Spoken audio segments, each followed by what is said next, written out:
This video depicts an oral examination on geography, but you don't need to know the subject. Focus on the interactions instead. The video starts part-way through the examination. The student has been doing very well so far, and the examiner has formed a favourable impression by this stage. However, in the scene you are about to see, the answers become patchy. Some are good, but some are superficial or poor. Watch how the examiner reacts to the mix of answers.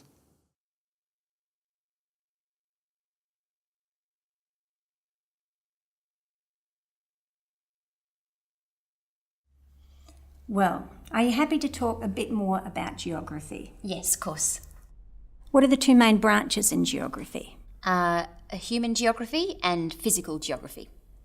And can you explain these terms and what they mean?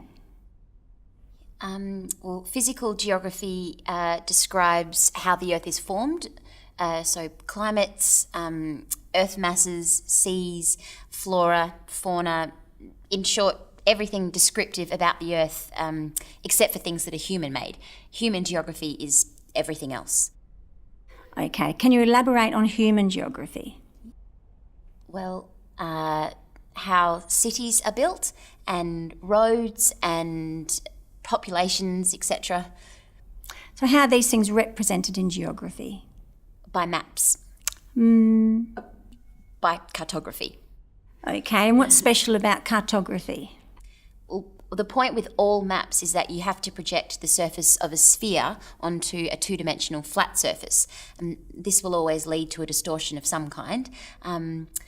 There are many different types of projections. The types of projections can be divided into projections that preserve distance, that preserve shape locally, that preserve area, that preserve a direction, and that preserve the shortest route.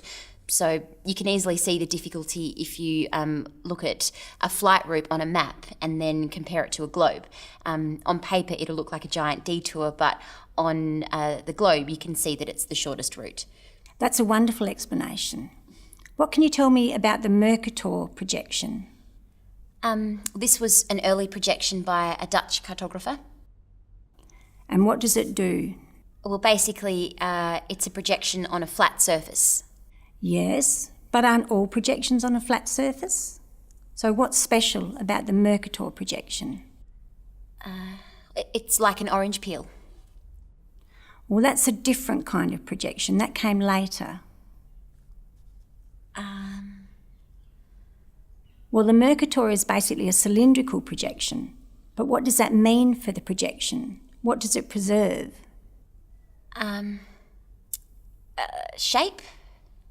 Yeah, that's correct. What else? Distance?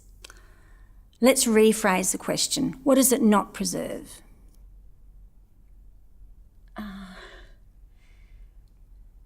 What do you think? Is Australia bigger than Greenland? Oh, of course, area. Well done. The poles are infinite in this projection. So what do you think? Where is the distortion strongest, at the poles or at the equator? At the poles. Well done, brilliant.